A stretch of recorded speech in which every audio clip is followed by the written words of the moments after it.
Welcome to the Deep Dive. Ready for another journey? This time, we're diving into India's economic transformation. We're talking from its colonial past all the way to today's complexities. It's quite a story. Yeah, sounds fascinating. So what are we looking at to guide us? Well, we have two main sources. There's this academic working paper, it focuses on India's fiscal and financial reforms, mostly in the late 20th and early 21st centuries. Okay. And then we have this article from 2018. It takes a really long view, examines India's economy going all the way back to the colonial period. So like a big picture view alongside a more recent analysis. Exactly. I'm excited to see what we uncover. I think our listeners will get a much deeper understanding of how India got to where it is today, its growth, the challenges it faces. Oh, definitely. And we'll touch on the possibilities for its future, too. By the way, did you know that in 1700, India was actually the world's largest economy? Really? Wow, I had no idea. Yeah, it's true. It commanded a huge chunk of global GDP, like a staggering 27%. 27%. That's hard to imagine now. I know, right? But British colonialism, well, it completely changed India's economic landscape. Our sources really paint a vivid picture of what happened. Yeah, they talk about how India used to have this thriving textile industry, producing some of the finest muslins in the world, but it was like systematically dismantled. To protect British manufacturing interests. Exactly. And they use this term, drain of wealth, to describe how resources were just siphoned off to Britain, hindering India's development. One source actually quotes Sir George Wingate.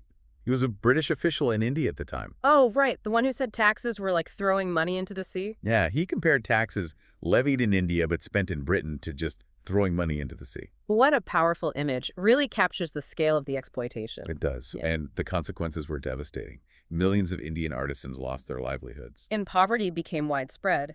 India experienced a sharp decline in its global economic standing, like between 1770 and 1800. Their share of global manufacturing exports plummeted. Yeah, from 27% down to just 2%. It's crazy how much things changed. And it's important to remember these weren't just abstract numbers. These shifts led to real suffering. Especially during periods of famine. Understanding this historical context, though, is crucial. It helps us grasp the challenges India faced after independence. So after 1947, what happened? How did things change? Well, India had this new economic strategy. They were moving away from colonial exploitation. So there was this big focus on modernization and self-sufficiency. Makes sense. It was they adopted a dirigist, inward-looking model. They really emphasized the public sector to drive industrialization. Did it work? Were there successes during that period? Oh, absolutely. India saw growth in key sectors like steel, power, manufacturing. But the model had its limitations. Our sources point that out pretty clearly. For example? Well, it didn't fully address certain deep-rooted issues like rural inequality. Well, the caste system. Yeah, both of those things continue to hamper broader economic progress. The sources also talk about the Green Revolution, how it initially boosted agricultural output. But it had unintended long-term consequences for the environment. Right. And then there's India's growing reliance on foreign loans, which eventually led to the balance of payments crisis in 1991. That was a major turning point, forced a big shift in economic policy, led to the whole neoliberal turn. A period marked by those significant reforms, right? Exactly. Trade liberalization, deregulation, and privatization. India opened up its markets to foreign goods and investment. So what kind of impact did these reforms have? Mixed bag, really. There was a surge in foreign capital inflows. And sectors like IT and services really flourished. Absolutely. But manufacturing growth, Yeah. well, it lagged behind, especially compared to China's rapid industrialization during that same period. The sources mention concerns about rising inequality too, right? Mm-hmm. With many feeling left behind, particularly in agriculture and the informal sector. It's like two Indias emerging. One connected to the global economy and experiencing rapid growth, while the other struggles to keep pace. And this uneven progress really shows up when you look at the data. I mean, while India's overall GDP growth has been impressive, its agricultural productivity is still far behind China's. Yeah, and despite efforts to attract foreign direct investment, India still falls short compared to other developing countries, like Mexico, Turkey, China, for instance. So we're seeing a complex picture here. Oh. A nation grappling with its colonial legacy, navigating these economic reforms, and striving for inclusive and sustainable growth. That's a great summary. So we've seen how India's economic story has unfolded, from those colonial times to the liberalization era. Yeah, and now it's time to really dig into what our sources say about the challenges and opportunities ahead. It's like, what's next for India? Right. Well, both sources, they offer a pretty nuanced perspective. Oh, yeah. They highlight the progress India's made, but also the hurdles they still face. It sounds like it's a mixed bag. Yeah, definitely. They emphasize that India's economic journey, it's been this complex mix of successes and challenges. And they bring up that colonialism's legacy still casts a bit of a shadow, right? Absolutely. And they point out that the neoliberal reforms of the 1990s, while they fueled significant growth, they've also produced mixed results. Especially when it comes to social equity and distribution. Exactly. So it's like India's at this crossroads Yeah. trying to figure out how to balance rapid economic growth Yeah, with the need for inclusivity and sustainability. that's a great way to put it. Yeah. And our sources, they actually pose some tough questions for us to consider. Oh, like what? Well, they ask, can India find a path to sustainable growth that benefits all its citizens? Not just a select few. Exactly.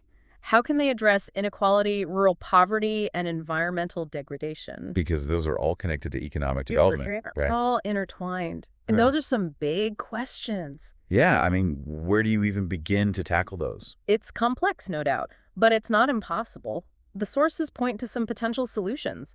They talk about the importance of investing in education, healthcare, and infrastructure. Especially in rural areas. Exactly. It's all about improving human capital and creating a better environment for businesses to thrive. So create opportunities for everyone to benefit. Precisely. It's about moving beyond that trickle-down theory. And making sure prosperity reaches everyone. Right.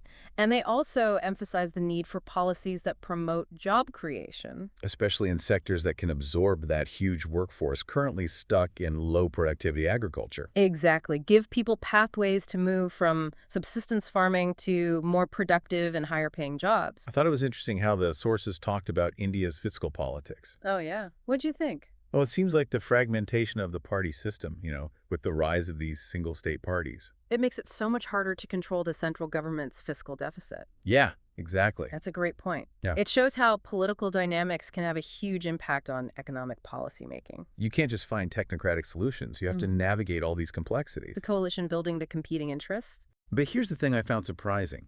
Those same political dynamics, they haven't been as much of a barrier when it comes to reforming India's fiscal federalism. That is interesting. Like the central government has actually had some success in encouraging states to adopt more fiscally responsible policies, They've even gotten states to cooperate on a value-added tax. which I hear is no easy feat. Definitely not. It seems counterintuitive, but maybe it's because the central government has more leverage in those situations. You mean they can offer rewards and impose penalties? Exactly, to kind of incentivize the states. That's a really good observation. Shows that understanding the power dynamics is so important when you're crafting economic policies. Absolutely. The sources also made a distinction between reforms in India's equity markets versus its banking system. Oh, right. And equity market reforms have been much more dramatic and successful. It really shows how different interest groups can either help or hurt reforms. Yeah, sure. Which raises another question. How can India get past those political obstacles and implement reforms that promote more equitable and sustainable growth? Tough question. The sources challenge us to think critically about potential solutions. They point to the success of those market-creating reforms in the equity markets. They see that as a potential model. Yeah, those reforms focused on efficiency and transparency. So maybe policies that combine market-oriented approaches with a focus on addressing social concerns could be more politically viable. Exactly. Instead of viewing market-oriented reforms and social equity as being at odds, The key is to integrate them. right, find ways to bring them together. But what about the role of technology in India's future economic development? Yes, technology. It seems like there's a huge opportunity there for India. Oh, definitely. To leverage those advancements to drive innovation and economic transformation. And the sources touch on India's growing IT sector. Right, but the potential goes way beyond that. Think about how technology could be used to improve agricultural productivity, or deliver healthcare to remote areas, or even create new educational opportunities. There's so much potential. It's like India's at this tipping point Yeah. where it could become a global leader in technology-driven development. It does feel like India's on the verge of something big, But as we've been talking about, there are still some pretty big challenges for them to overcome. One of the sources, that article 2018, argues that Despite its shortcomings, the Indian government's performance since independence has actually been way better than it was under British rule. It's an important point to consider. It's critical to acknowledge the negative impacts of colonialism, for sure, but it's equally important to recognize how much progress India has made since then. Right, we're talking GDP growth rates, living conditions, healthcare literacy rates, life expectancy. Yeah, and they've eliminated famine and mass hunger. Those were tragically common under British rule. Huge achievements. But our sources also point out some areas where India really needs to focus moving forward. Like they emphasize the need to address agricultural stagnation and find ways to create more of those higher productivity jobs outside of agriculture. Definitely. Because even though India has seen growth in certain sectors, a big chunk of its workforce is still stuck in low productivity agriculture. Which holds back individual incomes and overall economic growth. Exactly. And, one of the sources brought up this idea of premature deindustrialization. Premature deindustrialization. What's that? It's this concept from economist Donny Roderick. He suggests that developing countries these days are moving to service-based economies without going through a real period of industrialization. Oh, interesting. And what does that mean for a country like India?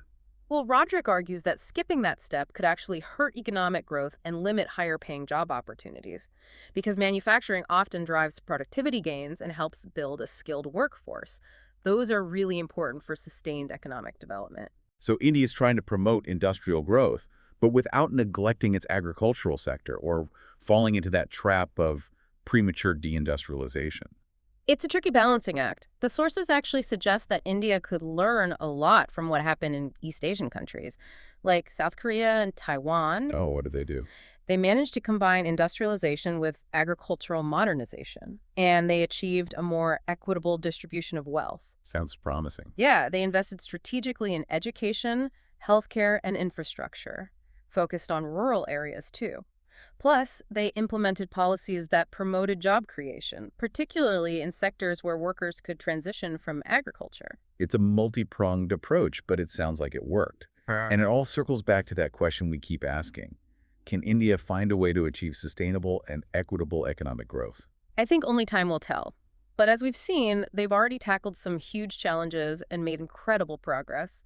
The choices they make in the next few years will have a big impact, not just for them, but globally too. Yeah, no pressure, India. Well, this deep dive has only scratched the surface, but hopefully it's given everyone listening a better understanding of how complex and really how full of possibilities India's economic transformation is. We definitely encourage everyone to check out the sources themselves and draw their own conclusions. It's a fascinating journey. And it's not over yet. This is a story that's still unfolding. So keep exploring, keep asking those tough questions. We'll be back soon with another deep dive into a topic chosen by you, the listeners. So until next time, keep those brains buzzing.